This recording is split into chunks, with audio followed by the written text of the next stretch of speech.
Les zombies. Vous les avez vus au cinéma. Les zombies sont les monstres les plus effrayants de l'histoire. Vous les avez tués dans les jeux vidéo.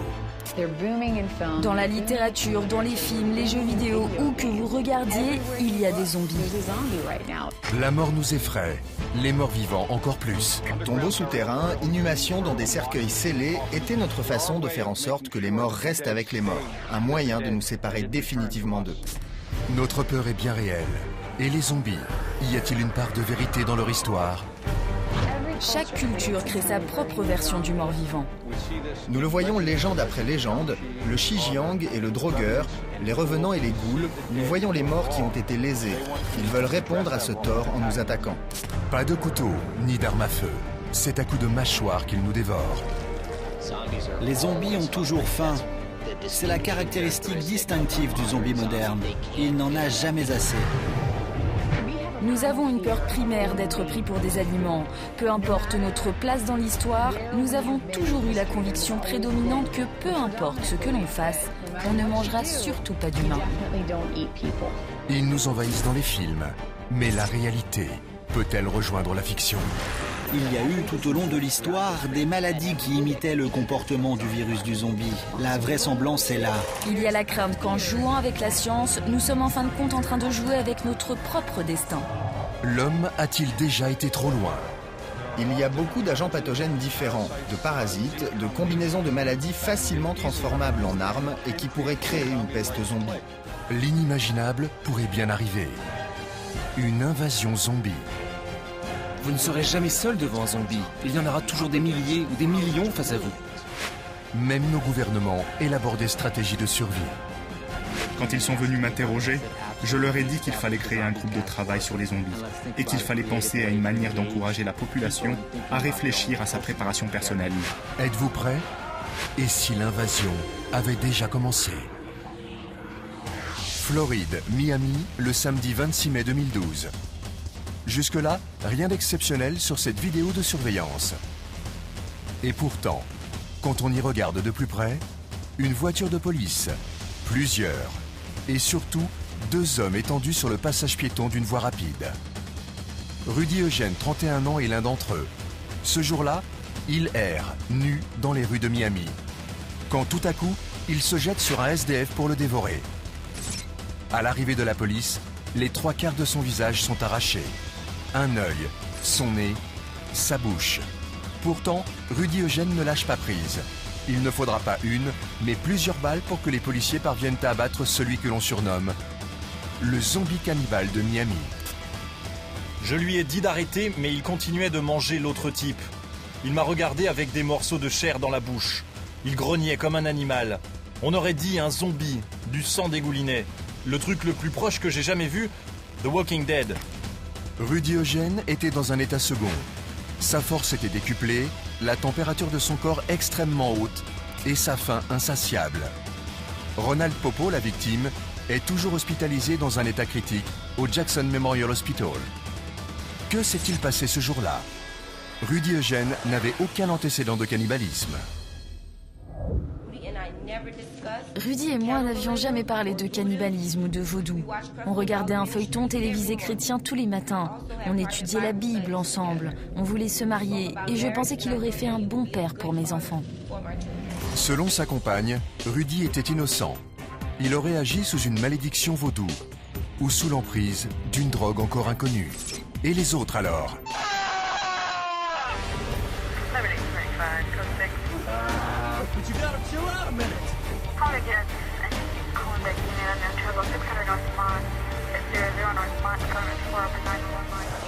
Dans le Maryland, un étudiant a reconnu avoir mangé le cœur de son colocataire. Dans le New Jersey, un homme s'est poignardé avant de jeter ses propres intestins au visage des policiers. Depuis l'affaire de Miami, les cas de morts-vivants affluent. Le terme zombie apocalypse est la 3e recherche la plus utilisée sur Google aux États-Unis. Alors, doit-on sérieusement considérer la possibilité d'une invasion zombie?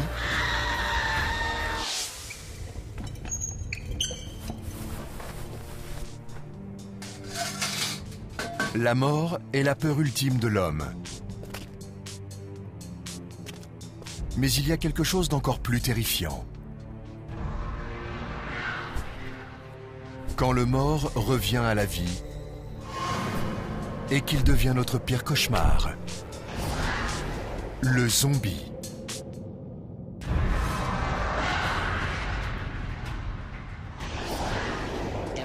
Tout ce qui est propre à l'homme a disparu.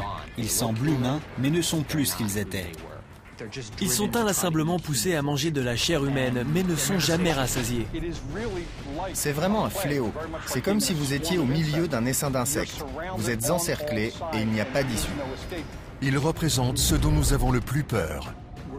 Ce qui les rend si effrayants est le fait qu'il ne s'agit pas juste de zombies, mais d'une foule. Vous ne pouvez pas les distancer, vous ne pouvez pas tous les tuer. La seule raison pour laquelle ils vous poursuivent est parce que votre cœur bat. C'est absolument terrifiant. Les morts-vivants sont effrayants, car ils représentent non seulement notre propre mort, mais surtout celle de la civilisation entière. Tous les monstres essaient de détruire l'être humain à titre individuel. Les zombies sont, eux, contre l'ensemble de la race humaine.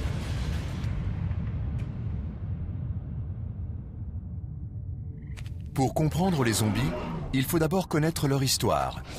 Notre zombie contemporain vient d'un film réalisé en 1968 par un réalisateur encore inconnu du nom de George Romero, La Nuit des Morts-Vivants. George Romero a réécrit le livre des zombies. Il a transformé les zombies en créatures apocalyptiques. Il voulait un monstre sans une définition propre. Il créa donc une créature qui n'avait pas nécessairement d'explication spécifique sur ses origines. La vision de Romero sur une invasion zombie répondait à une peur ancestrale des Américains en 1968. Ce qui commença par un film d'horreur à petit budget est devenu un film à sensation internationale. Aujourd'hui, les zombies de Romero reviennent de l'au-delà, en nombre toujours plus grand. Plus de la moitié des films de zombies ont été réalisés depuis le 11 septembre 2001. Dans la littérature, au cinéma, dans les jeux vidéo, où que vous regardiez, il y a des zombies. Ils sont enracinés dans notre culture. Mais Romero n'a pas inventé le zombie. La créature existe depuis que l'homme a marché sur Terre. Les zombies ont fait leur apparition dans l'un des plus vieux textes littéraires, l'épopée de Gilgamesh. Dans l'un de nos plus vieux textes, l'épopée de Gilgamesh, Ishtar dit « Je ressusciterai les morts et ils se nourriront des vivants. Les morts seront plus nombreux que les vivants. » C'est une apocalypse zombie. Le terme zombie signifie cadavre qui bouge.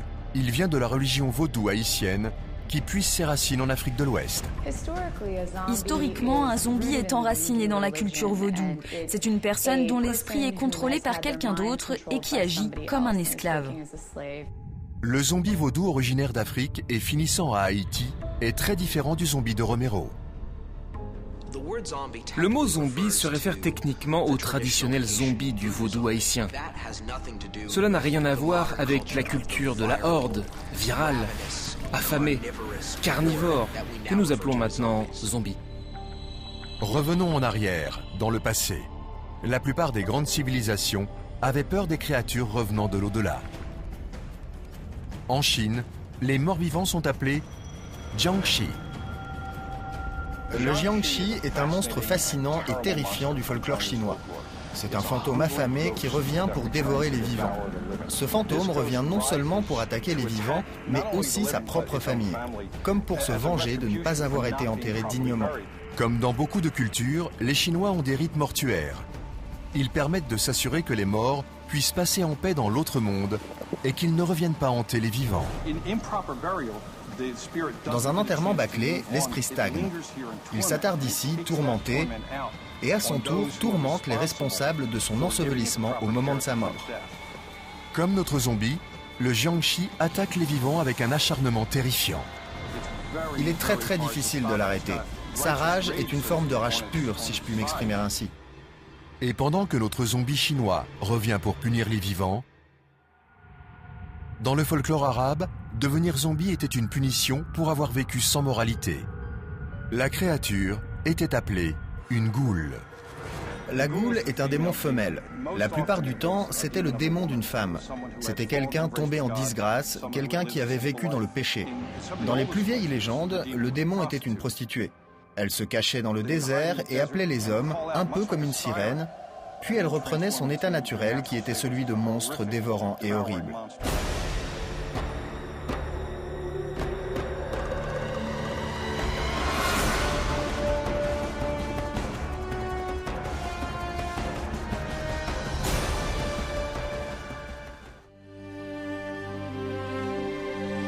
La goule avait une allure si fascinante que Romero donna son nom aux zombies de la nuit des morts vivants. Mais l'ancêtre le plus effrayant des zombies venait sans doute de Scandinavie. C'était un revenant viking à l'appétit insatiable pour la chair humaine, le Draugr.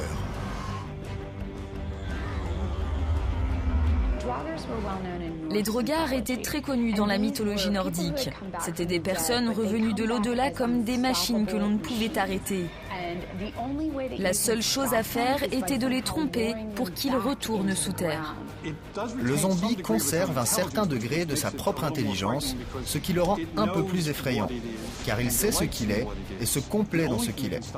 La seule chose qui peut l'arrêter, c'est un héros avec une force colossale. Donc notre héros moyen finira en repas pour le monstre. Le Draugr nordique est le plus sauvage des zombies de l'histoire. Mais la créature la plus proche de notre zombie moderne était le revenant d'Europe de l'Ouest. William de Newburgh, pasteur anglais du XIIe siècle, est le premier chasseur de zombies de l'histoire. Il a écrit sur les esprits devenus des morts vivants et qui doivent se nourrir des humains. Ils ne savent peut-être pas pourquoi et nous ne le savons certainement pas non plus. William de Newburgh fut l'un des premiers à essayer de comprendre pourquoi. Pour William de Newburgh, les revenants n'étaient pas juste une légende. Ils existaient vraiment et avaient pour mission de nous détruire. Il écrivit « Il est difficile de croire que des cadavres sortent de leur tombe, mais il y a de nombreux cas attestés par de nombreux témoignages. » Ces écrits sont devenus très importants pour l'Église parce qu'ils représentaient un moyen d'essayer de comprendre, d'identifier et finalement d'exterminer ces monstres qui revenaient pour nous empoisonner la vie. Ils voulaient savoir s'il y avait un moyen de comprendre ce besoin horrible, parce que dans ce cas, nous pourrions peut-être essayer de l'arrêter. Pour comprendre les zombies, il faut commencer par la fin, avec la mort. Soit une des plus grandes craintes de l'être humain. Peu importe l'endroit où vous vous trouvez dans le monde, peu importe votre culture ou votre histoire, nous comprenons tous la mort. Tout le monde meurt, tout meurt et nous avons peur de cela. Mais cette peur est en fait assez logique. Les cadavres sont mauvais pour la santé. Ce qu'il advient d'eux après la mort n'est pas un mystère.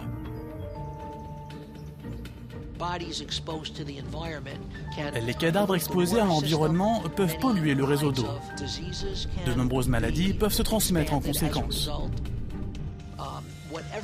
Quelle que soit la façon dont le corps est constitué, celui-ci se décompose en plus de 400 sortes de produits chimiques, dont certains sont très aromatiques. Vous avez peut-être entendu parler de l'odeur de la mort. Une fois que vous l'avez sentie, vous ne pouvez jamais l'oublier. Compte tenu de la réalité physique des cadavres, les êtres humains apprennent à se débarrasser de leur mort rapidement.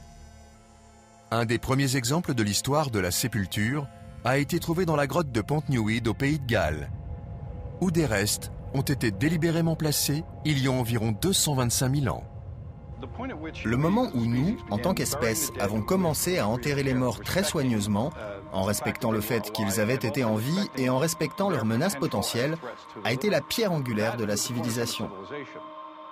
Les civilisations ont des rites funéraires pour s'assurer du traitement approprié des morts, mais aussi pour s'assurer qu'ils ne reviennent pas. Tombeaux souterrains, inhumation dans des cercueils scellés, était notre façon de faire en sorte que les morts restent avec les morts, un moyen de nous séparer définitivement d'eux. En 2009, en Irlande, des archéologues ont déterré les squelettes de 2 hommes datant du 8e siècle. On les a trouvés avec des pierres dans la bouche. Les archéologues pensent qu'ils ont été enterrés de cette façon afin de les empêcher de manger les vivants. Pour un grand nombre de croyances, il existe des situations où les hommes mettaient des briques dans la bouche des morts pour les empêcher de mordre. Les empêcher d'utiliser leurs armes principales était primordial. Tout au long de l'histoire, de nombreuses cultures ont pris la menace des revenants au sérieux. En grec ancien, un mot a même été inventé pour cela. Maskalismos. Maskalismos est un mot de l'ancien grec qui signifie mutiler le corps pour qu'il ne revienne pas d'entre les morts. Parfois, on enlevait les organes internes, cœur, foie, cerveau, toutes choses pouvant empêcher les fonctions vitales du corps de fonctionner. Un grand nombre de ces rituels s'éternisent et se transmettent également d'une culture à l'autre. Les Chinois craignaient tellement les morts vivants qu'ils ne prenaient aucun risque. Ils attachaient physiquement chaque cadavre avant l'inhumation. Selon la coutume chinoise, un corps bien enterré est lié de telle sorte qu'il ne puisse pas bouger. Il est même souvent cloué dans le cercueil.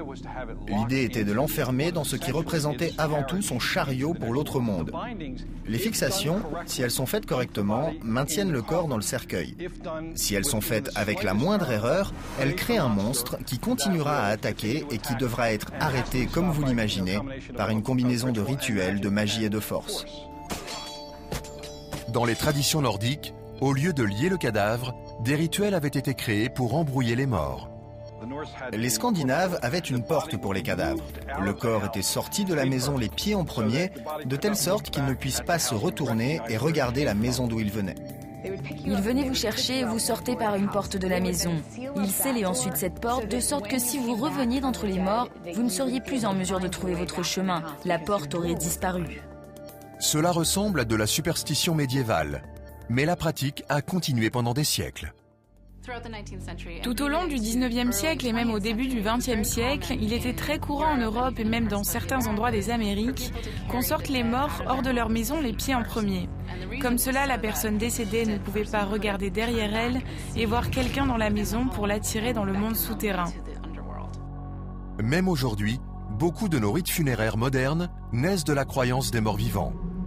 Après tout, les cercueils sont fermés de l'extérieur. Nous n'avons pas vraiment besoin de boulonner quelque chose qui va rester 6 pieds sous terre, mais nous le faisons de toute façon.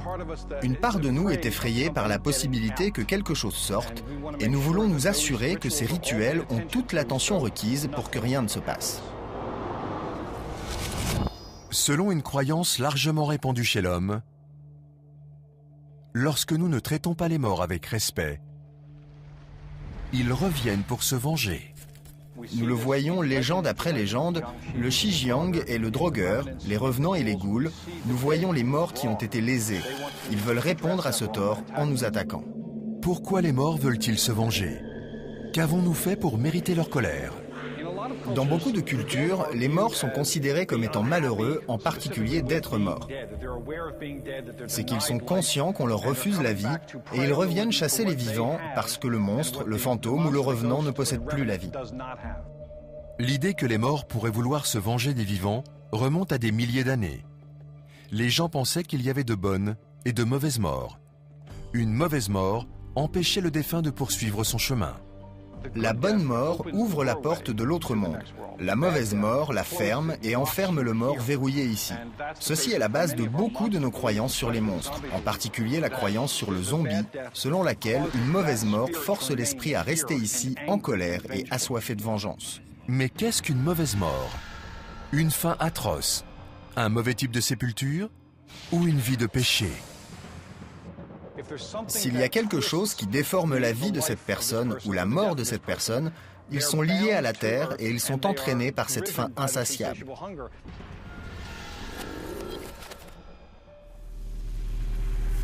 Une fois sortis de la tombe, les zombies n'ont qu'une seule idée en tête. Ils veulent de la nourriture. À l'aide! À l'aide! Que s'est-il passé? Il a été mordu! Et il n'y a qu'un seul plat sur le menu.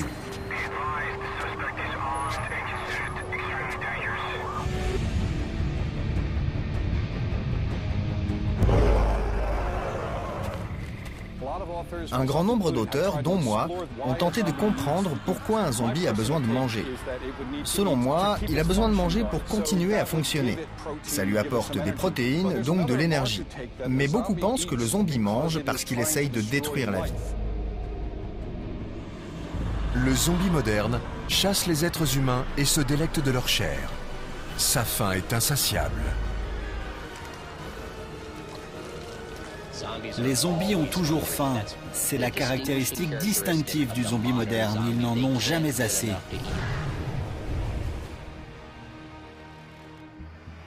Nous ne savons peut-être pas pourquoi ils veulent notre chair. Mais cette faim nous mène directement à l'un des plus forts tabous de l'homme, le cannibalisme.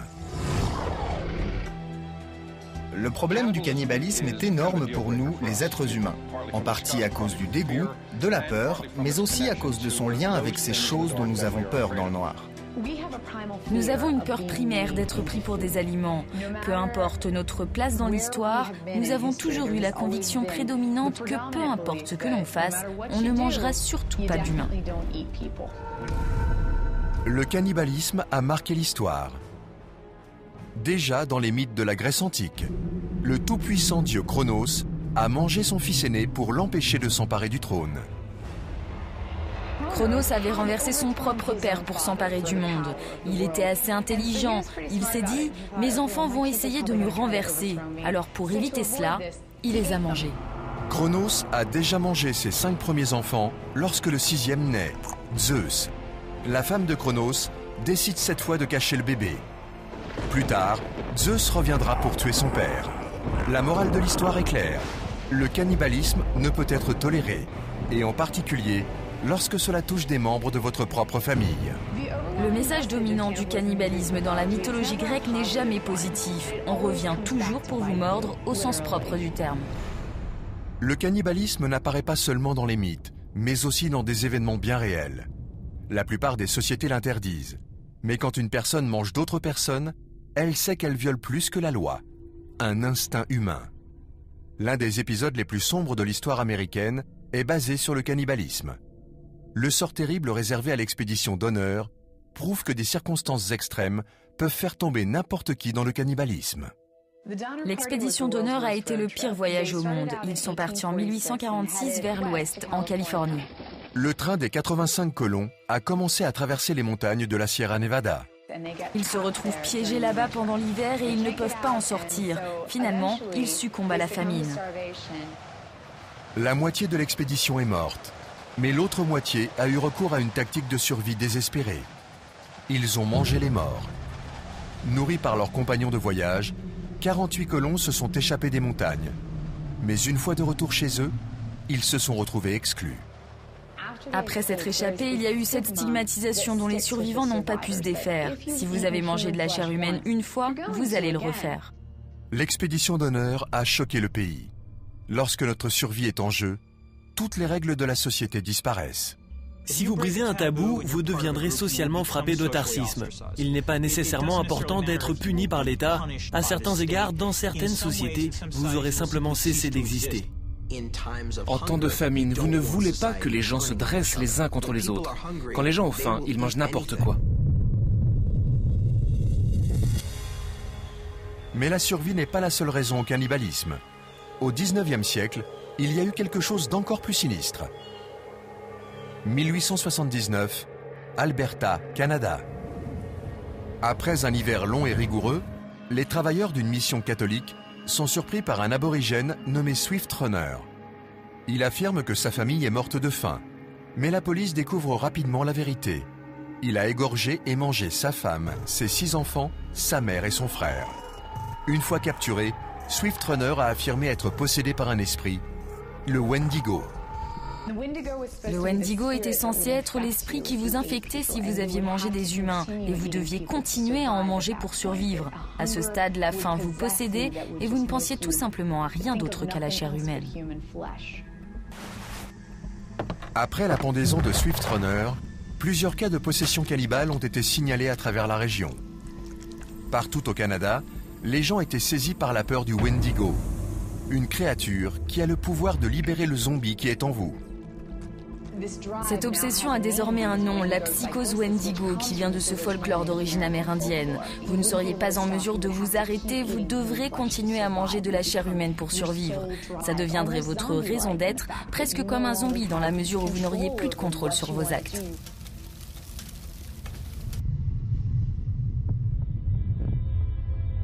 Plus récemment, un autre homme poussé par le désir de chair humaine a ravivé l'horreur des zombies.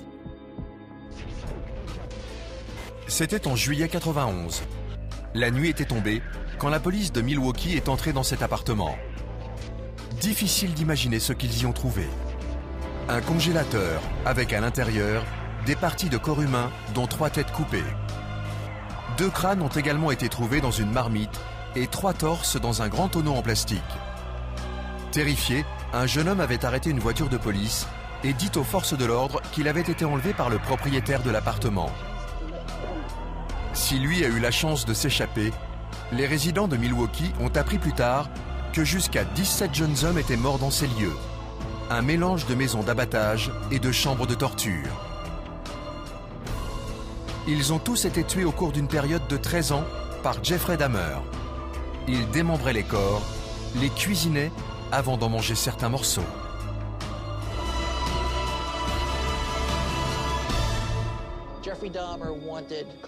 Jeffrey Dahmer voulait le pouvoir absolu sur la personne, qu'elle soit vivante ou morte. Cannibaliser des parties du corps d'une personne est un signe de puissance totale sur celle-ci. Dans sa quête d'un contrôle complet sur ses victimes, Dahmer ne les a pas seulement mangées, mais il a également essayé de les transformer en vrais zombies. Dahmer séduisait les hommes pour les ramener chez lui. Il perçait ensuite des trous dans leur crâne et y versait de l'acide. Il essayait de créer un zombie, de créer quelqu'un dont l'esprit était toujours là suffisamment pour fonctionner et les maintenir en vie, mais qui ne serait plus en mesure de faire aucun choix. Dahmer a 18 ans et vit encore dans la maison de ses parents dans l'Ohio lorsqu'il tue pour la première fois. Sa victime est un jeune autostoppeur qu'il a ramassé et emmené chez lui. Après quelques bières, l'autostoppeur veut partir. Dahmer l'étrangle. Stephen Hicks, la victime, avait 19 ans. Sa disparition est restée inexpliquée pendant 13 ans. Un porte-parole de la police a bien voulu expliquer ce qu'il s'est réellement passé ce jour-là. Jeffrey a ramassé un haltère et l'a frappé derrière la tête. Il l'a ensuite étranglé avec ce même haltère et l'a traîné dans une autre pièce où il l'a démembré. Quelques jours plus tard, il a récupéré les membres de sa victime et s'en est débarrassé. Dahmer a si bien dissimulé les restes que même après avoir dit à la police où chercher, ils n'ont trouvé presque aucune trace du corps de Hicks. Ses camarades de classe se souviennent d'un Dahmer un peu étrange.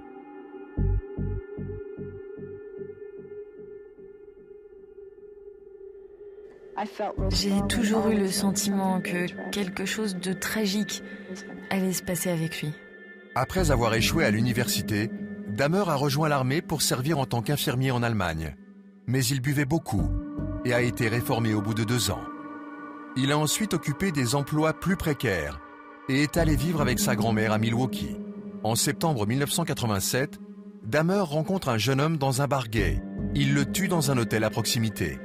Dahmer met le corps dans une valise qu'il emporte avec lui chez sa grand-mère. C'est chez elle qu'il va découper le corps avant de le jeter à la poubelle. 1 an plus tard, Dahmer a dû prendre son propre appartement. Sa grand-mère ne supportait plus son ivresse et l'odeur qui se dégageait du sous-sol. Il prétendait que c'était seulement des ordures. Mais Dahmer avait de nouveau tué. En mai 1991, Dahmer attire un garçon de 14 ans dans son appartement. Mais le jeune homme parvient à s'échapper. Une passante alerte la police qui interroge Dahmer. Il prétend alors que le garçon a 19 ans et que ce n'était qu'une querelle d'amoureux. Mais la passante n'y croit pas. Elle contacte la police une nouvelle fois, en vain. Tout est pris en charge, madame. Vous êtes sûr? Madame, je ne peux pas être plus clair. Tout est OK. Il est avec son petit ami dans son appartement où il a même des affaires. Mais ce que je veux dire, c'est que... Et si c'était un enfant et pas un adulte? Je veux dire, êtes-vous sûr que c'est bien un adulte? Madame, je viens de vous le dire, tout est OK pour nous. J'en suis sûr. Resté seul avec le garçon, Dahmer le tue. L'enquête a révélé plus tard que les officiers de police qui avaient répondu n'avaient pas réellement procédé à toutes les vérifications nécessaires. Dahmer a finalement été arrêté en juillet 1991. Il avait déjà tué et en partie mangé 17 personnes. Sa dernière victime aurait dû être Tracy Edwards. un jeune homme rencontré dans un centre commercial que Dahmer a convaincu d'aller chez lui. Il offre à son invité une boisson énergisante et tente ensuite de le menotter. Mais Edwards parvient à le repousser et s'enfuit en courant pour alerter la police. Les agents pensent à une fausse alerte jusqu'à ce qu'ils demandent à Dahmer les clés des menottes. Il devient alors fou furieux, à tel point que les policiers sont obligés d'utiliser la force pour le maîtriser. Mais le cauchemar commence plus tard, quand les policiers remarquent l'odeur de chair humaine en décomposition qui émane de l'appartement. Dahmer avoue.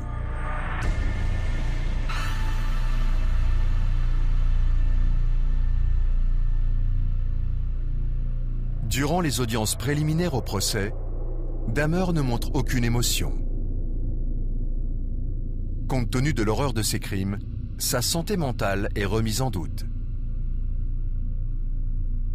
Mais à la question « Êtes-vous conscient de ce que vous avez fait ?», Dahmer a répondu oui. Son procès a débuté en janvier 1992. Il a été inculpé de 15 meurtres. Le procureur a refusé son plaidoyer d'aliénation mentale. Le tribunal a entendu à contre-cœur le récit des meurtres commis par Dahmer. On ne parle pas d'une envie de beignets au chocolat. On parle bien d'une envie de cadavre.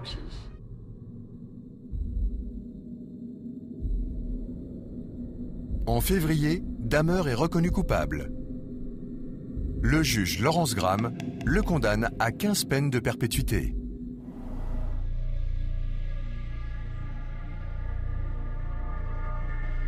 Mais en novembre 1994, il est tué en prison. Lui qui cherchait à faire de ses victimes de véritables morts-vivants, a fini par passer de l'autre côté de la barrière.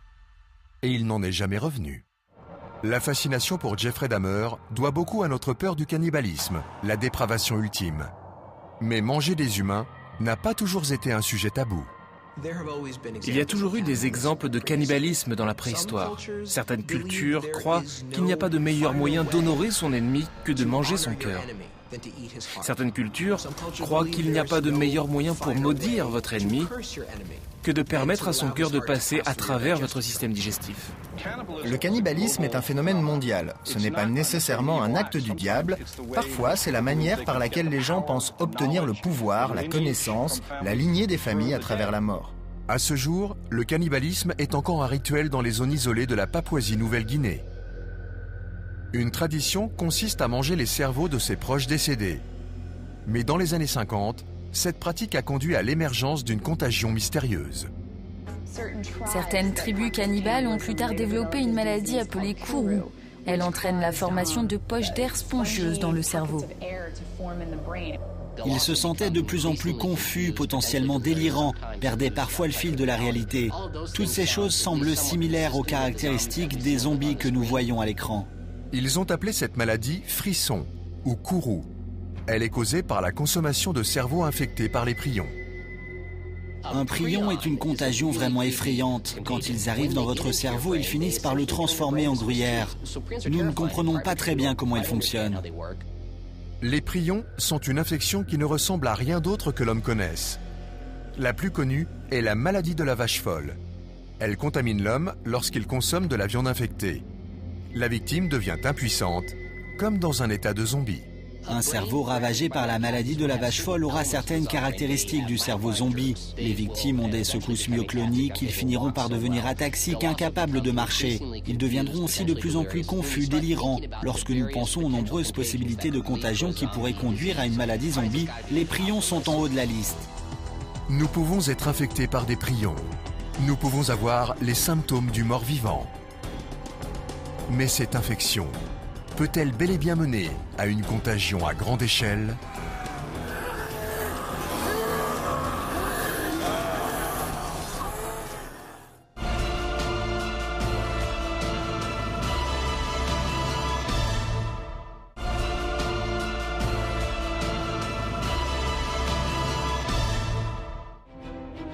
Les zombies, ils nous terrifient plus que jamais. Dans l'histoire, quand les sociétés sont face à une menace qui leur est inconnue, qu'elles ne sont pas sûres de la façon de les gérer, le concept des revenants venus nous attaquer devient très populaire.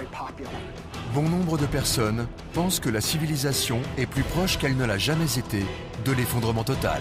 Nous pensons que la fin du monde est proche. Il y a tellement d'éléments qui nous oppressent de tous côtés et qui ne demandent qu'à détruire la société. Il y a une guerre mondiale contre le terrorisme, le réchauffement climatique, il y a une crise financière mondiale. Des catastrophes naturelles, des ouragans, la fonte des calottes glaciaires, des tsunamis, des conflits politiques, y compris le terrorisme. Nous sommes arrivés à un point tel que lorsque nous allumons la télé, tout ce que nous y voyons devient un désastre potentiel. Mais la question est, y a-t-il une réelle menace d'apocalypse zombie ? La paranoïa est vraiment au cœur de notre peur des zombies. Vous le savez, n'importe qui, n'importe quand, n'importe où pourrait être l'ennemi. La peur est en quelque sorte une contagion sociale. À certains égards, la question est de savoir si les zombies existent réellement ou pas.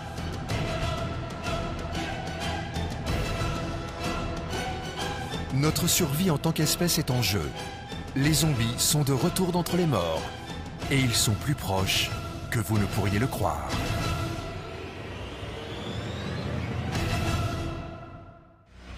Vous écoutez Isa Ferro, journaliste reporter pour votre chaîne d'information. Juste derrière moi, des morts qui sont revenus à la vie. Les zombies veulent nous manger. Ils ont aussi une autre mission, celle de nous infecter.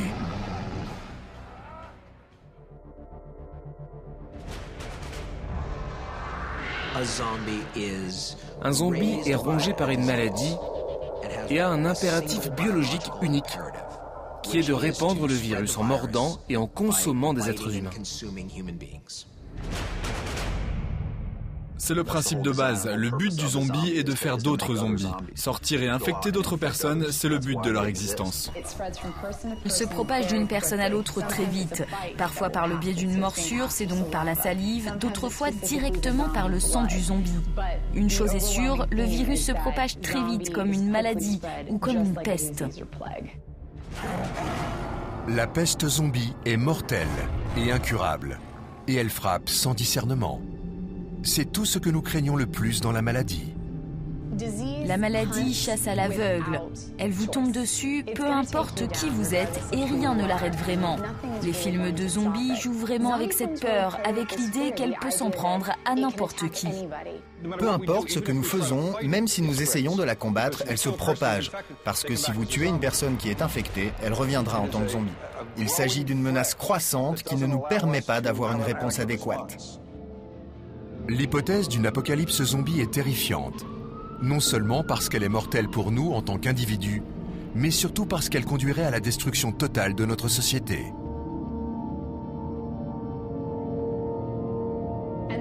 Et cela joue vraiment un rôle dans l'idée du voisin contre le voisin, que vous ne pouvez pas faire confiance aux personnes que vous fréquentez. Votre fille peut être transformée en zombie à tout moment, ou elle peut aussi se retourner contre vous pour se sauver, dans le cas d'une épidémie. Les aspects psychologiques de la peste zombie peuvent en fait être plus dommageables que n'importe quel autre effet direct de la contagion elle-même. Vous seriez en train de combattre quelque chose qui ressemble à votre bien-aimé, mais qui n'est plus votre bien-aimé. Cette personne que vous regardez est maintenant une manifestation vivante du virus, et pour cette raison, elle n'est pas guérissable, et nous devons la tuer. Les fléaux détruisent les liens de la société et de notre humanité. Ils ne se contentent pas de tuer la population, ils brisent les civilisations. Eh bien, la chose terrifiante sur les fléaux n'est pas juste qu'ils nous tuent. C'est également que nous sommes tellement impuissants face à eux. Les fléaux conduisent à la panique. Les gens sont les uns contre les autres. Vous ne pouvez faire confiance à personne. La société tombe en morceaux. L'histoire nous a déjà montré les effets apocalyptiques d'un fléau. Au XIVe siècle, une bactérie s'est propagée de l'Asie à l'Europe, tuant un tiers de sa population en moins de 2 ans. Ils ont appelé cela la peste noire, connue plus tard comme la peste bubonique. Au départ, les estimations concernaient de 25 à 35% de la population en Europe. La littérature plus récente parle de 40, 45, 50%. Le taux de mortalité démographique était incroyable. Les personnes qui ont vécu la peste noire l'ont ressenti comme une apocalypse.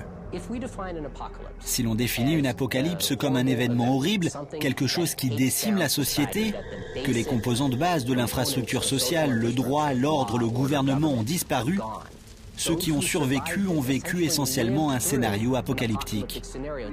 Sans explication scientifique, impossible de savoir pourquoi la population était décimée. Il n'y avait aucun remède. Le peuple était impuissant face à sa propre disparition. Elle a traversé les frontières, elle s'est déplacée d'un pays à l'autre et il était presque impossible pour eux de l'arrêter. Ceux qui ont survécu ont tenté d'expliquer la dévastation par une punition divine. Les gens avaient toutes sortes de théories sur l'origine de la peste noire, mais toutes tournaient autour du surnaturel. Et généralement, parce que c'était une société assez religieuse, c'était la colère de Dieu. Ils ont essayé de se repentir, mais leurs prières sont restées sans réponse. En l'an 1400, la population mondiale a diminué de 100 millions. Comme une apocalypse zombie, la peste noire était incompréhensible et sa force de destruction absolue. Si vous voulez un exemple de ce à quoi une apocalypse zombie pourrait ressembler, c'est la peste noire. La chose terrifiante sur ces fléaux, ce n'est pas seulement qu'ils peuvent vous tuer, mais qu'ils déséquilibrent tout ce que nous connaissons. Ils désintègrent complètement l'atmosphère culturelle. Puis, en 1918, une peste encore plus meurtrière a frappé. Cette fois-ci, la contagion s'est propagée à travers le globe. 50 millions de personnes ont perdu la vie en moins de 3 ans. Il s'agissait de la grippe espagnole, la première apparition du redouté virus H1N1 ou grippe aviaire. Elle a probablement tué plus de personnes dans un laps de temps plus court que n'importe quelle autre épidémie, y compris la peste bubonique. Elle a tué plus de soldats américains pendant la Première Guerre mondiale que le combat en lui-même. La pandémie de grippe de 1918 a été particulièrement déroutante. Contrairement à la plupart des maladies, elle ne frappait pas que les faibles. Ce qui était si particulier dans cette version de la grippe était son impact sur les gens jeunes. Normalement, les flambées de grippe affectent les très jeunes nourrissons et les vieillards qui sont plus sensibles. Mais dans ce cas particulier, les jeunes ont été touchés en grand nombre.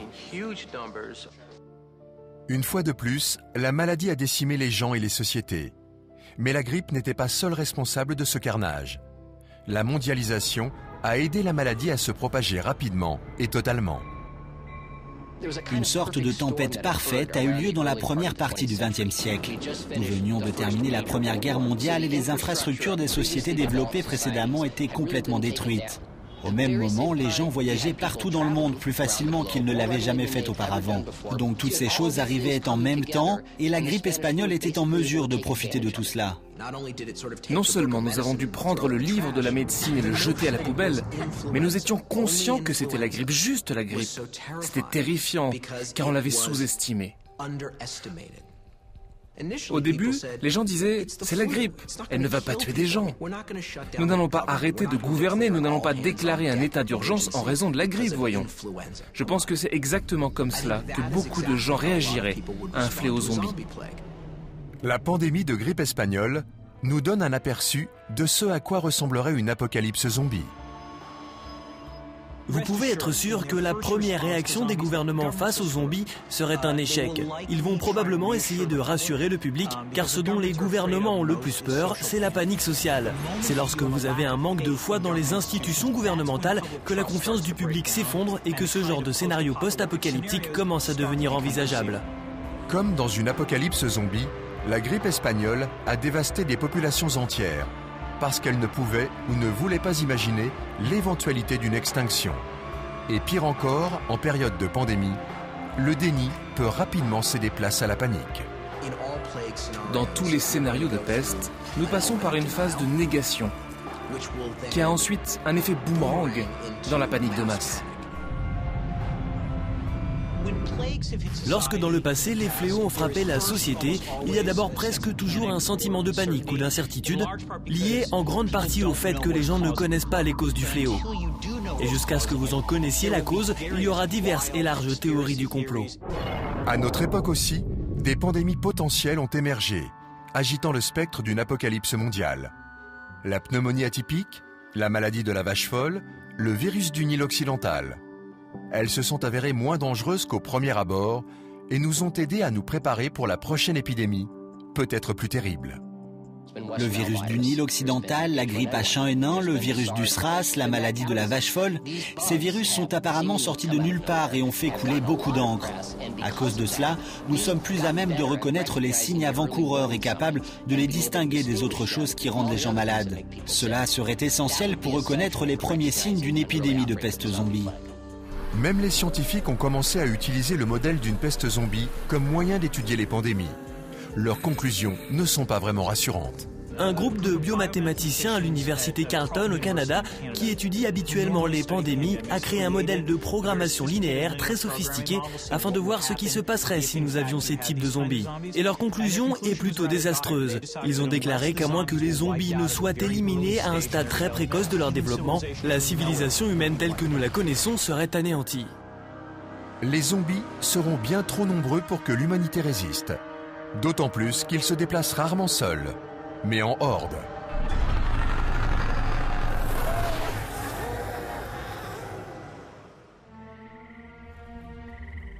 N'importe qui peut gérer un zombie. Vous pouvez manger un sandwich pendant que vous vous éloignez d'un zombie. Donc 1 ou 5 zombies, ce n'est pas un problème. Mais une horde de zombies, là oui.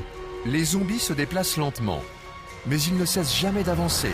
Et pire encore, ils se multiplient et se multiplient. Ce qui rend une horde de zombies si puissante, c'est leur nombre. Ils sont en nombre infini, ce sont des bataillons de la mort. Ils sont si nombreux qu'on dirait une armée. Les tuer est inutile. Ils sont déjà morts. Et ce qu'ils n'ont pas en vitesse, ils le gagnent en persistance. Les zombies sont implacables, sans jambes, ils rampent sans pieds, ils continuent à ramper sans mains, ils se traînent vers vous. D'une certaine façon, ils ont juste besoin de se déplacer de leurs dents. Le choc d'une invasion de zombies n'est pas seulement dû à leur nombre ou au fait qu'ils soient implacables. Ils vous encerclent, fermant toute issue possible. La réaction première des gens est de trouver un endroit où ils peuvent se barricader pour que le zombie ne puisse pas les atteindre. Mais le problème avec ça, c'est que vous êtes coincé dans une pièce sans nourriture, sans eau ou en quantité limitée dans le meilleur des cas. Le siège est un thème commun à tous les scénarios d'invasion zombie. La horde qui progresse entoure une poignée de héros qui se terrent dans une position de défense. La guerre de siège a été utilisée avec beaucoup de succès. De l'histoire des Wisigoths à celle des Mongols, en passant par celle des nazis. C'est vraiment une guerre d'usure. Avec une attaque de zombies, c'est le summum de la guerre de siège, parce que vous avez un ennemi dont les ressources ne vont pas s'épuiser. Ils ne vont pas partir et abandonner le combat. Vous savez que dans une guerre d'usure, les zombies vont gagner. La horde que rien n'arrête provoque une angoisse profonde ancestrale. La peur d'être en infériorité numérique, encerclé et détruit. Si nous remontons à l'origine de l'humanité, donc à l'homme des cavernes, il est ainsi nommé pour une raison. Vous aviez 3 murs de pierre et puis une ouverture. Ils se sont barricadés dans un endroit où ils se sentaient assez en sécurité pour garder tout ce qui était mauvais à l'extérieur. Tout au long de l'histoire humaine, il y a une peur primaire de la horde. Il y a toujours le risque, lorsque vous et votre groupe avez mis en place une civilisation, que sur la prochaine colline, il y a un groupe de personnes qui n'aient rien fait de tout cela et qu'ils aient faim et soient désespérés, qu'ils essaient de vous prendre tout de suite. Cela est arrivé. L'histoire humaine est jonchée de cadavres, de civilisations mortes qui sont tombées car une horde avait envahi leur cité.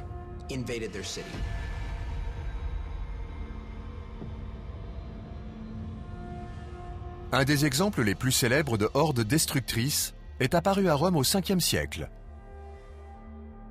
Pendant près d'1 millier d'années, la ville romaine était au centre de l'empire le plus puissant sur Terre. C'était jusqu'à ce que les barbares du Nord arrivent. Les Wisigoths. Les Romains étaient terrifiés par les Visigoths. Brusquement, ils furent encerclés par ces barbares brutaux, sauvages, qui étaient sur le point de détruire leurs lieux les plus sacrés et mettre effectivement leur ville à sac. C'était la fin de leur civilisation. En 2 ans, les Visigoths ont entièrement absorbé Rome. La ville dite éternelle n'était plus.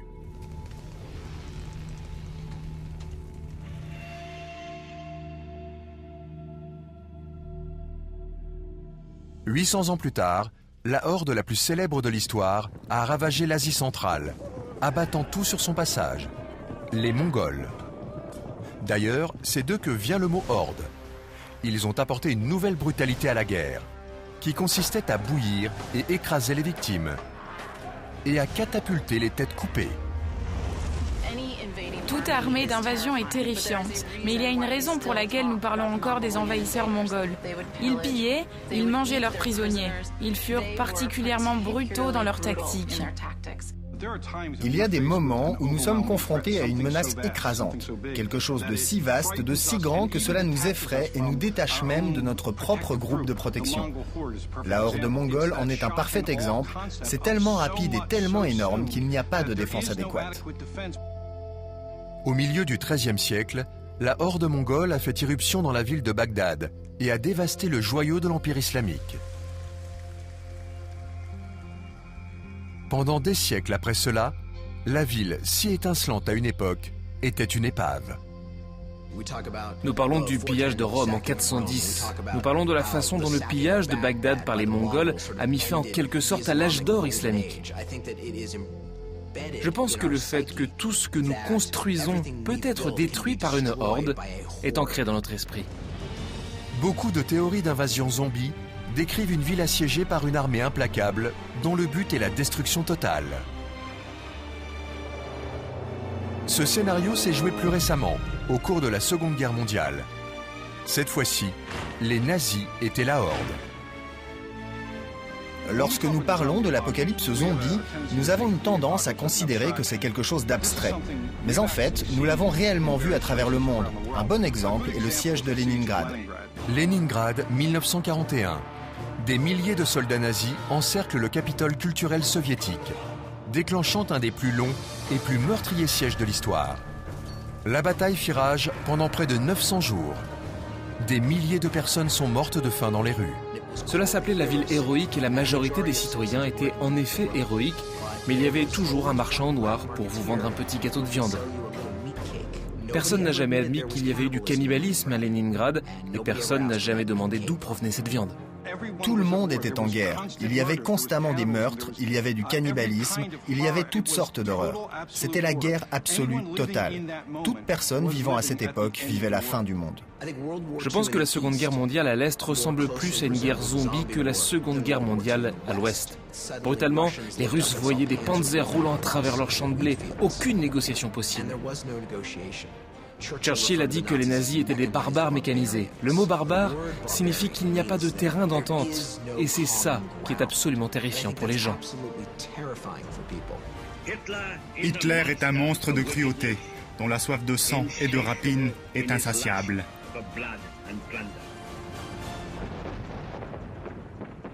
Mais contrairement à n'importe quelle autre armée dans l'histoire, un siège zombie peut arriver non seulement de la colline d'en face, mais de notre propre communauté, voire de notre propre maison. Et le plus terrifiant, c'est que le zombie pourrait être un monstre que nous avons libéré.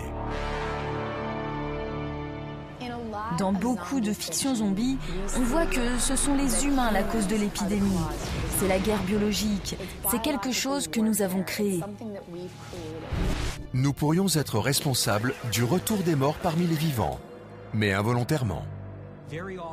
Très souvent, la création de zombies est non intentionnelle mais arrive par accident dans un laboratoire secret du gouvernement. Dans beaucoup d'histoires, les humains tentent d'exploiter la puissance de la nature à leur propre fin. Mais la technologie créée finit par déclencher une force destructrice qui enclenche l'apocalypse zombie.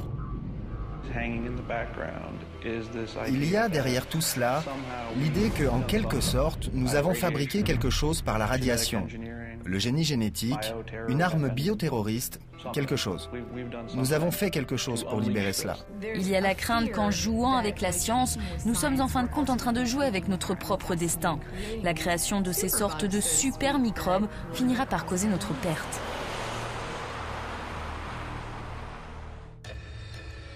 La crainte de la puissance destructrice de notre technologie est ancienne. Dans la mythologie grecque, Prométhée dérobe le feu de Zeus et le donne à l'humanité. Comme punition, Zeus envoie Pandore qui ouvre une boîte et libère la somme de tous les maux dans le monde. Le mythe de Prométhée est l'histoire originale de quelqu'un qui va trop loin, qui vole le feu aux dieux et qui est puni pour ça. Le mythe zombie s'inscrit dans cette peur de créer quelque chose qui va nous détruire. La morale du mythe est que si vous touchez à la technologie dangereuse, elle vous détruira. Dans les versions ultérieures du mythe, Prométhée façonne la race humaine à partir d'argile, puis lui donne le feu. Zeus le punit en l'enchaînant à un rocher sur lequel un aigle vient festoyer sur sa chair. Il existe des contes qui nous mettent en garde contre l'homme qui se prend pour Dieu. Vous ne devez pas essayer de créer vos propres démons. Finalement, ce qui est mort doit rester mort. Dans le mythe de Prométhée, l'homme se prend pour Dieu et il est dévoré. Dans le folklore juif, il existe une autre histoire sur la façon dont les créations de l'homme peuvent se retourner contre lui. C'est le célèbre conte du golem. Dans la tradition juive, il y a l'histoire du golem, à qui un rabbin de Prague au XVIe siècle a donné la vie pour protéger les juifs de la persécution. Le golem échappe à tout contrôle et devient une sorte de monstre puissant implacable. Le golem devient de plus en plus violent, tuant juifs et non-juifs. Il finit même par se retourner contre son créateur. Le golem devient fou et c'est à son créateur de décider comment il peut être détruit. Le rabbin est alors obligé de tuer le golem en enlevant l'amulette autour de son cou, celle avec laquelle il lui avait donné la vie. Le golem est un conte parfait. Il nous montre pourquoi nous ne devons pas essayer de nous prendre pour Dieu. C'est le conte classique de mise en garde. Nous n'en savons pas assez sur l'univers, mais nous pensons tout savoir. Et l'orgueil est souvent quelque chose qui revient nous détruire. En 1816, Mary Shelley écrit son propre conte, édifiant, sur le potentiel destructeur de la technologie. Elle crée le zombie le plus célèbre de l'histoire, le monstre du docteur Frankenstein. Le sous-titre du livre est le Prométhée moderne.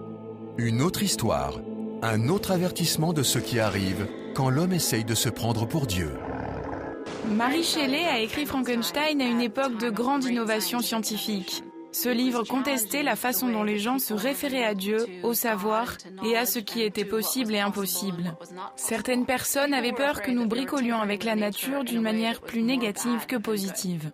Shelley s'est inspiré de l'histoire de Prométhée, d'un mortel fait à partir d'argile, mais dans son histoire, le docteur Frankenstein apporte la vie aux morts. Il construit son propre monstre, en cousant des segments de cadavres.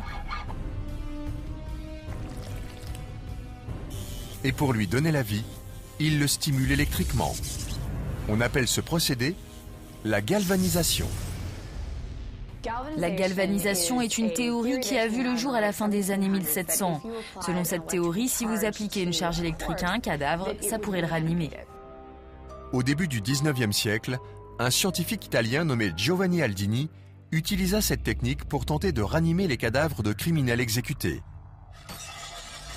Les expériences d'Aldini ont produit des spasmes musculaires, tics du visage et des réactions dans le cœur d'un cadavre. Les journaux londoniens ont rapporté à tort que le forçat George Forester avait été ramené à la vie. Le cas de George Forester, électrifié jusqu'à ce qu'il revienne d'entre les morts, a été l'une des principales influences de Mary Shelley pour l'écriture de Frankenstein. Dans Frankenstein, je pense que Mary Shelley a voulu faire un grand commentaire sur la technologie en avance sur nous. Ces nouvelles technologies ne devraient pas nous permettre de nous prendre pour Dieu. Nous devrions accepter la mort comme étant la mort. Lorsque Shelley écrivit Frankenstein, les gens ont craint que la science et la nouvelle technologie ne détruisent leur mode de vie.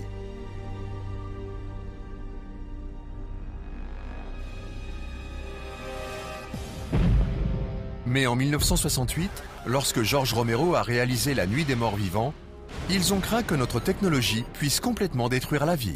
La Nuit des morts vivants est sortie en 1968. C'était en pleine guerre froide, et il était certain que la race humaine était en train de se diriger vers les frontières de la destruction nucléaire. Dans le film de Romero, les origines de la peste zombie restent vagues.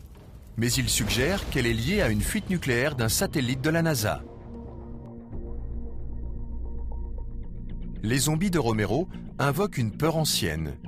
Nous sommes finalement contrôlés par la technologie que nous avons développée pour qu'elle contrôle le monde. Aujourd'hui, les armes biologiques sont devenues notre Frankenstein. Un agent pathogène n'a pas besoin d'avoir des réservoirs. Il est petit et facilement transportable.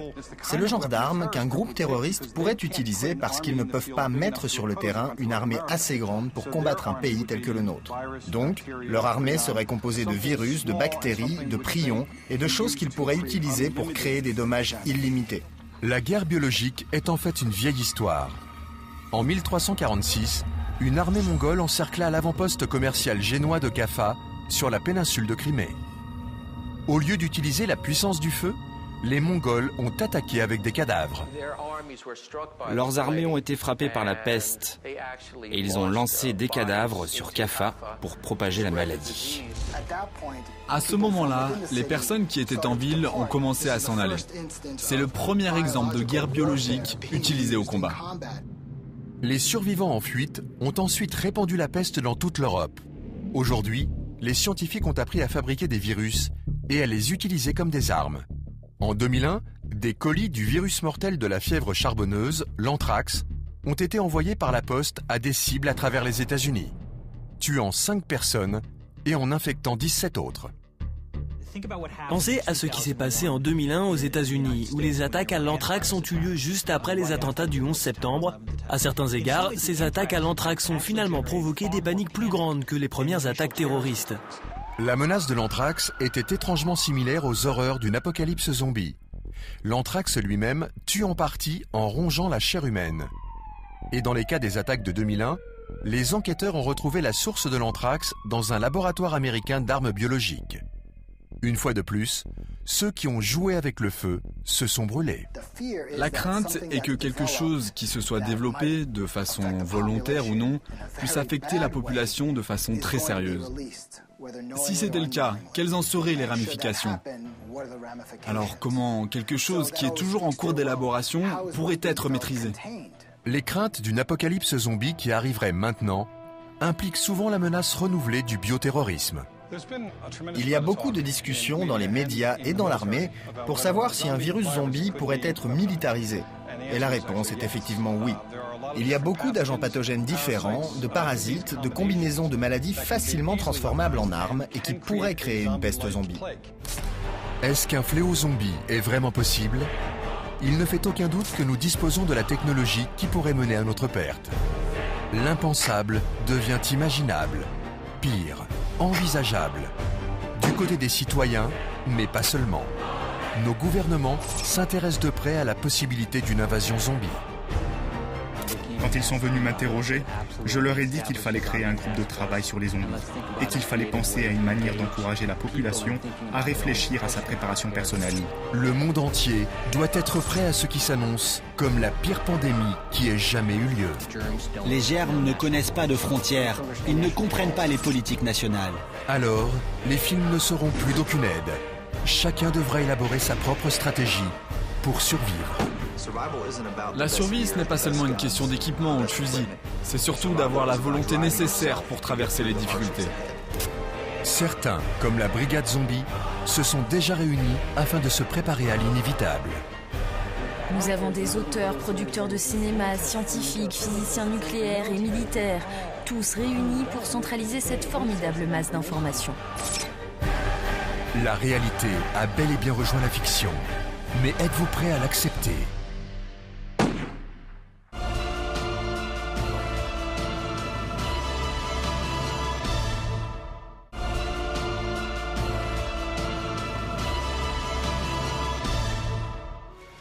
Les zombies reviennent d'entre les morts. Ils se délectent de la chair humaine. Les zombies ont toujours faim. C'est la caractéristique distinctive du zombie moderne.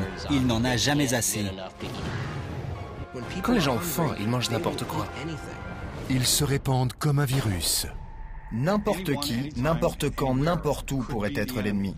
Nous envahissent telle une armée invincible. Les zombies sont implacables, sans jambes, ils rampent sans pieds, ils continuent à ramper sans mains, ils se traînent vers vous. D'une certaine façon, ils ont juste besoin de se déplacer de leurs dents. Ils représentent ce dont nous sommes le plus effrayés. Les zombies sont les monstres les plus effrayants de l'histoire.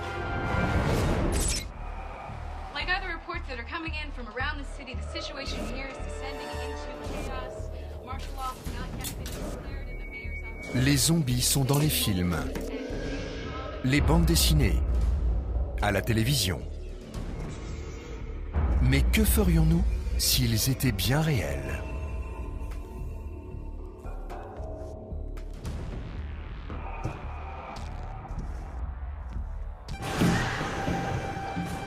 Certaines personnes se préparent déjà à ce que les morts reviennent à la vie. L'ancien vice-président Richard Cheney a parlé du problème du 1%. S'il y avait même ne serait-ce qu'une chance sur 100 qu'Al-Qaïda lance une attaque terroriste, les conséquences seraient si graves que cela vaudrait la peine de prendre toutes sortes de contre-mesures possibles pour empêcher que cela ne se produise. Maintenant, admettons que la probabilité d'une attaque de zombies soit beaucoup plus faible, les conséquences seraient si graves que nous devrions nous engager dans une politique de planification dès maintenant, plutôt que d'attendre l'inévitable. Se préparer à une apocalypse zombie est la meilleure façon de se préparer au pire. Qu'il s'agisse d'une invasion de morts-vivants ou de tout autre événement catastrophique. J'ai une trousse de secours zombie. Cela s'appelle mon kit de tremblement de terre et tout ce qu'il y a dans ce kit serait utile en cas de fléau zombie, même le pied de biche. Tout ce qui se trouve dans votre trousse de préparation zombie se trouve dans une trousse de préparation catastrophe. Votre maison est prête. Vous disposez d'un approvisionnement en eau et en nourriture pour au moins 3 jours. Si votre maison ou le lieu où vous habitez n'est pas sûr, vous avez un plan. Pour survivre à une catastrophe, il ne suffit pas d'avoir des réserves. Il faut aussi acquérir des compétences réelles de survie. J.L. Bourne, un officier de la marine formé à la survie et auteur de romans populaires sur les zombies, se prépare à la possibilité d'une invasion. La survie ne se résume pas au fusil, aux pansements, aux haricots et à une grotte quelque part. Il faut également penser à ce dont vous avez besoin pour survivre et aux compétences que vous avez besoin d'acquérir. Mais seules les techniques de survie ne suffisent pas. La survie, ce n'est pas seulement une question d'équipement ou de fusil. C'est surtout d'avoir la volonté nécessaire pour traverser les difficultés. Comment se préparer à survivre à une apocalypse zombie ? Quelque chose que nous n'avons jamais connu auparavant.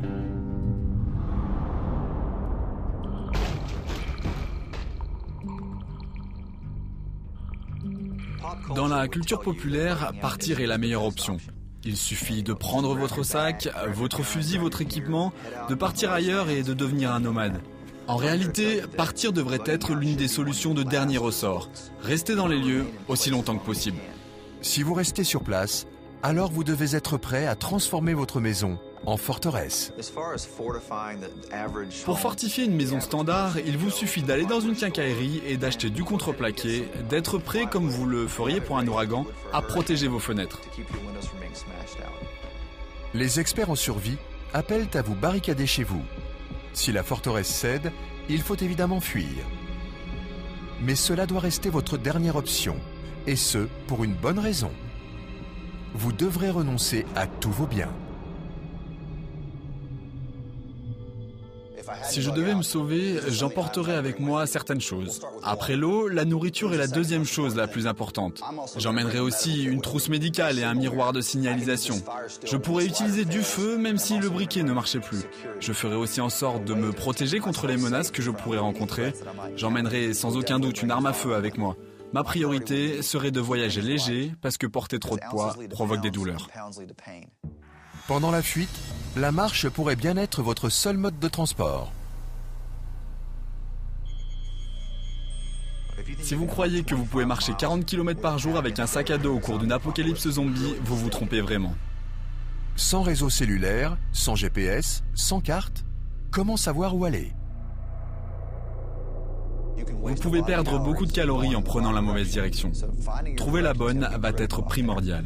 Vous pouvez utiliser une boussole ou le soleil. Certaines personnes aiment utiliser la végétation ou la mousse qui pousse sur un arbre. Vous pouvez trouver une direction générale en utilisant un moyen de signalisation urbaine. Si vous regardez ces petites antennes paraboliques au sommet de certains bâtiments, ils pointent généralement vers le sud. Une fois la direction trouvée dans le désert post-apocalyptique, les objectifs sont extrêmement simples. En haut de ma liste de priorités, si je dois me déplacer sur un terrain, il faut qu'il y ait une source d'eau. Il me faut un endroit où je pourrai remplir ma bouteille d'eau et la purifier. Juste après ça, ce sera la nourriture. Idéalement, on peut en trouver dans un magasin abandonné. Mais ne misez pas tout là-dessus car il y a des chances qu'il ait déjà été dévasté. Votre plan de secours devra donc être de chasser le gibier sauvage. Que se passera-t-il si le gibier sauvage se fait rare? Parfois, la survie dans un scénario apocalyptique requiert les compétences d'un pionnier. D'autres fois, celles d'un insurgé. Je vais devoir garder mes yeux ouverts pour trouver les maisons abandonnées où je pourrai trouver de la nourriture. Lorsque vous approchez d'une maison, vous devez être très prudent. Vous devez être sûr qu'elle soit abandonnée, sinon il faut communiquer avec ceux qui sont à l'intérieur afin qu'ils sachent que vous n'êtes pas hostile. Une fois à l'intérieur, la mission est simple. Trouver les éléments essentiels à la survie. Nourriture, eau, abri et sécurité seront mes priorités. Je chercherai des choses comme des sacs poubelles en plastique pour pouvoir faire un capteur d'eau solaire. Je chercherai des choses comme des bougies également. J'irai dans la cuisine ou dans la salle de bain pour trouver de l'eau de Javel pour purifier l'eau.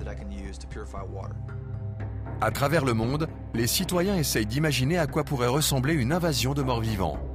Même le gouvernement américain est sur le qui-vive.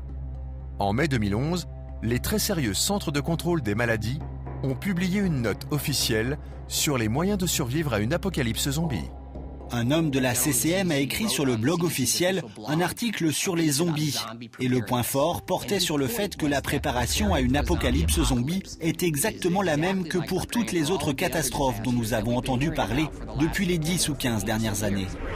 Quand ils sont venus m'interroger, je leur ai dit qu'il fallait créer un groupe de travail sur les zombies et qu'il fallait penser à une manière d'encourager la population à réfléchir à sa préparation personnelle. Les zombies sont la menace parfaite du 21e siècle. Pensez au genre de menaces auxquelles nous devons faire face, les pandémies, le changement climatique, les attaques terroristes. Le zombie est très similaire à ces menaces bien définies. Si vous pouvez faire en sorte qu'un groupe de jeunes apprennent à s'approvisionner en nourriture et en eau et en matériel médical, que vous leur parliez de zombies ou non n'est pas important, l'objectif est qu'ils soient prêts. Une attaque de zombies entraînerait une crise d'une ampleur inimaginable. Mais à quoi ressemblerait l'invasion? L'apocalypse serait progressive. Les premiers témoins des infections seraient les médecins. Lors d'une apocalypse zombie, n'importe quel hôpital où les victimes seraient amenées deviendrait Ground Zero. Les hôpitaux effectuent régulièrement des exercices de simulation de catastrophe. Nous avons eu un exercice où 20 de nos employés agissaient en tant que patients et même si notre hôpital est plutôt grand, les ressources de l'hôpital pour s'occuper de ces 20 patients ont été mises à l'épreuve.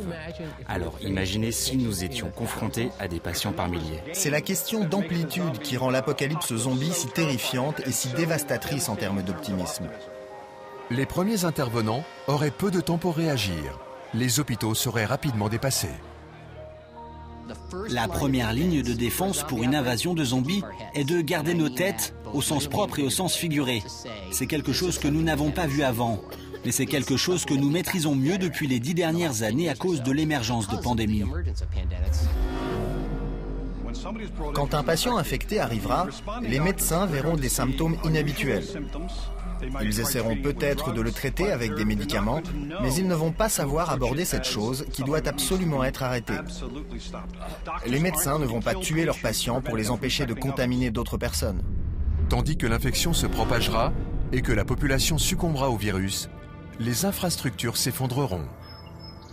Le réseau va rapidement s'écrouler.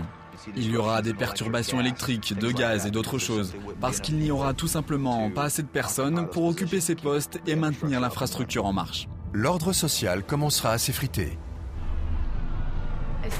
Dès que les gouvernements tomberont, la société en tant que telle essaiera pendant un court laps de temps de maintenir un certain ordre. Mais puisque nous n'aurons pas de figure de proue centrale, il y aura un certain nombre de différents groupes d'hommes qui s'affronteront et puis tout se déchaînera. Avec les systèmes d'approvisionnement perturbés, trouver de la nourriture et de l'eau deviendra une lutte vitale. Avec la mondialisation, nous sommes devenus plus dépendants d'une livraison quotidienne. Que se passera-t-il quand les camions ne rouleront plus? Que se passera-t-il lorsque les navires s'arrêteront de naviguer et les avions de voler? La chose effrayante à propos d'une apocalypse zombie, c'est qu'ils peuvent nous tuer de bien des façons qui n'ont rien à voir avec le contact physique réel. Ils peuvent nous tuer de faim, de déshydratation ou par la maladie. Comme dans toute catastrophe, la survie dépendra d'une bonne communication. Utilisez ce qui reste des médias pour partager des informations avec les survivants. La première ligne de défense contre une invasion de zombies serait la communication de l'information.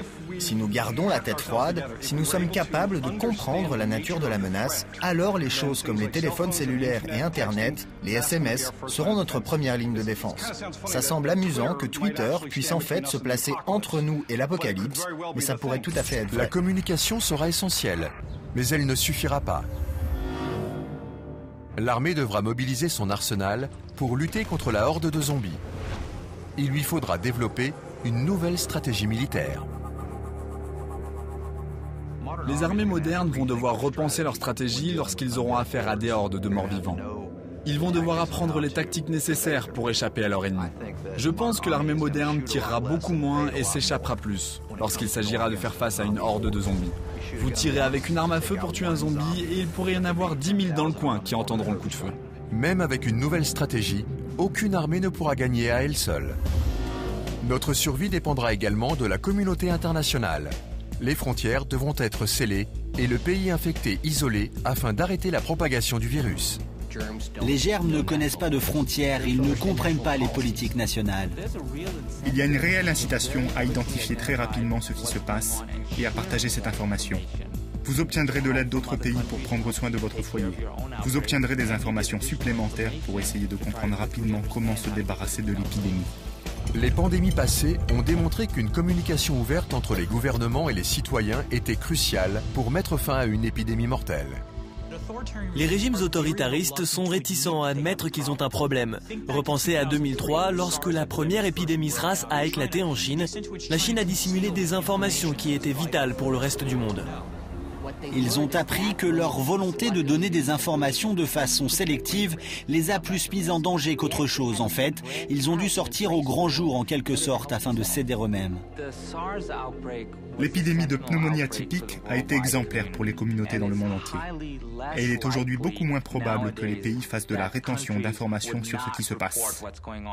Pouvons-nous compter sur les chefs d'État pour nous sauver de l'anéantissement total?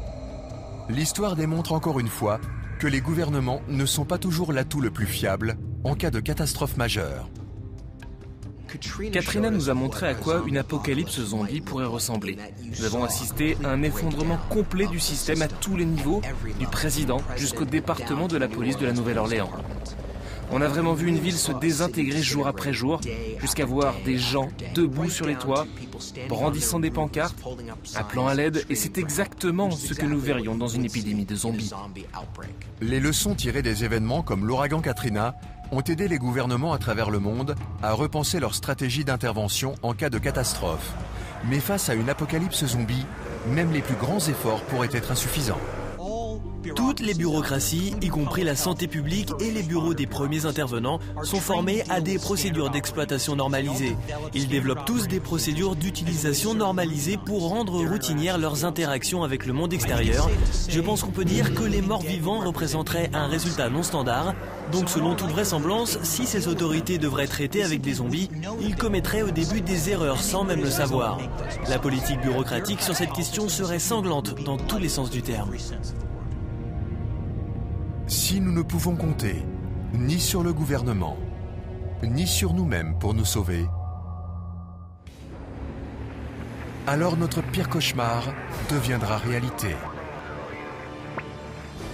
Les zombies envahiront la planète entière et la dévasteront.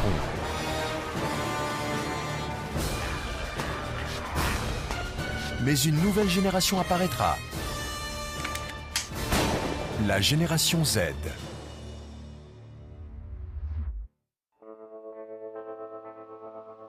La génération d'enfants qui a grandi dans une peste zombie aurait grandi dans la misère et ils seraient beaucoup plus costauds. Ils seraient l'équivalent de mes grands-parents de la Seconde Guerre mondiale qui, jusqu'à leur mort, lavaient encore leurs sacs en plastique et mettaient de l'eau dans la bouteille de jus de raisin, car nous devions faire durer les choses. Lorsque l'on compare les générations et comment elles évolueraient dans l'apocalypse zombie, on pense évidemment à la grande génération de la Seconde Guerre mondiale. Elle était très robuste, elle a survécu à la dépression et à une guerre terrible. Alors que la société se reconstruira, à quoi le nouveau monde ressemblera-t-il? Après une apocalypse zombie, l'économie va changer radicalement vers quelque chose qui ressemblera plus à du troc et à une économie basée sur la production. Nous allons être obligés de produire pour consommer et apprendre à faire des choses avec nos mains. Les industries de haute technologie disparaîtront. Une société post-apocalyptique privilégie les besoins humains fondamentaux. Toute personne qui n'est pas immédiatement en mesure de contribuer à la défense ou à la chaîne d'approvisionnement sera un citoyen de seconde zone. Les professions qui seront extrêmement valorisées seront dans les secteurs qui sauvent des vies et nourrissent les gens. Les médecins et les agriculteurs seront essentiels. Les ingénieurs, les mécaniciens vous permettront de produire de l'électricité pour faire tourner les infrastructures. Comment ça se passe là-haut? Après ce désastre à grande échelle, certains seront tentés d'abandonner l'idée d'un bien commun et de prendre leur survie en main. Dans beaucoup de films post-apocalyptiques et de films catastrophes, on trouve le scénario du loup solitaire, le genre de gars avec son stock d'armes à feu seul contre le monde. Je pense que nous sommes très influencés, mais il n'y a pas que ce genre de choses, il va aussi falloir planter un jardin et en récolter quelque chose. Les survivalistes à la Rambo pensent que ça va être un festival de testostérone, de fusils et de lance-flammes qu'ils fabriquent eux-mêmes.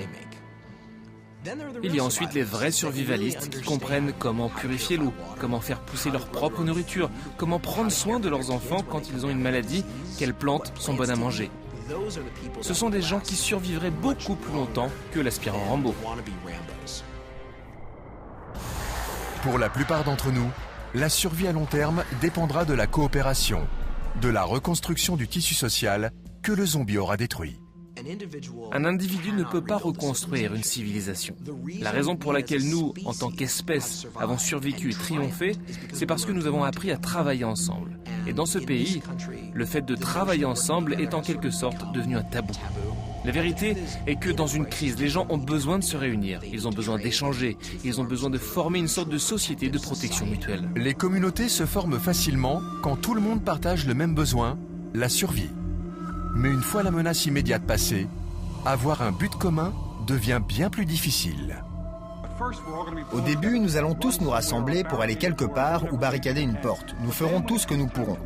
Mais quand viendra le temps de l'attente et que les vraies personnalités ressortiront, pour la survie de chaque groupe, il faudra qu'un leader charismatique émerge.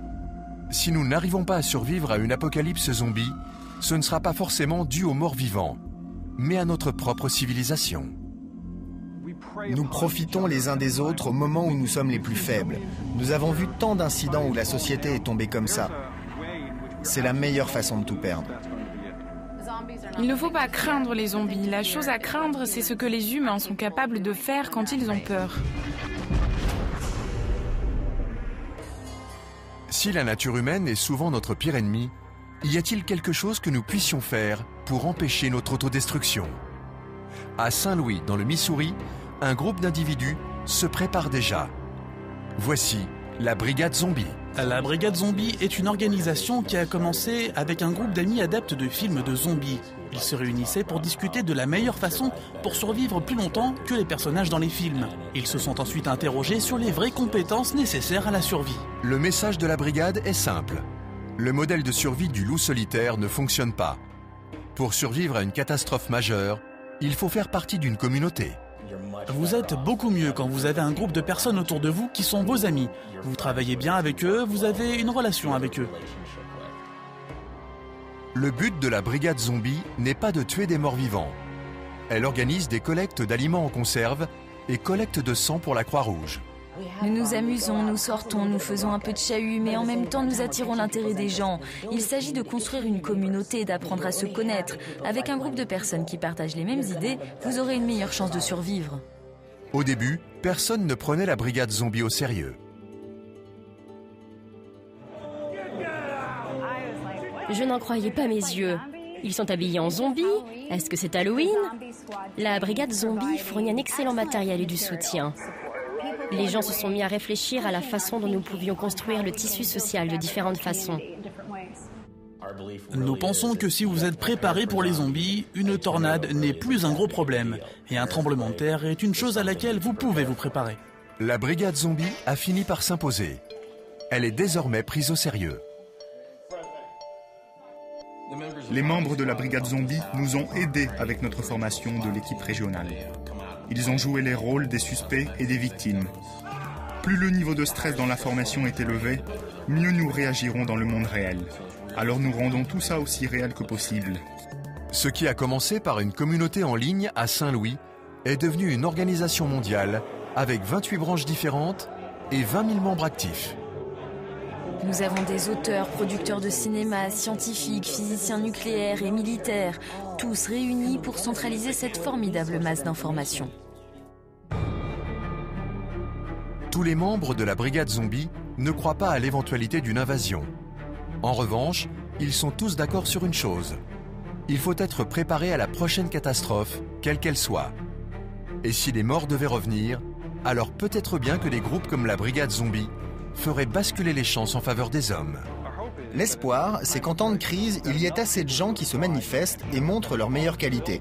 Ce seront ceux qui se lèveront et prendront position contre les zombies, mais aussi contre les prédateurs humains. S'ils sont assez nombreux, ils seront les points de ralliement pour notre contre-attaque et notre ultime survie. Les zombies sont la plus grande menace imaginable pour la civilisation. Mais une invasion zombie est-elle vraiment possible? Cannibalisme, science toujours plus audacieuse, les dérives de l'être humain vont-elles mener à sa perte? Si nous nous préparons à l'impensable, nous pourrons être préparés à l'inévitable.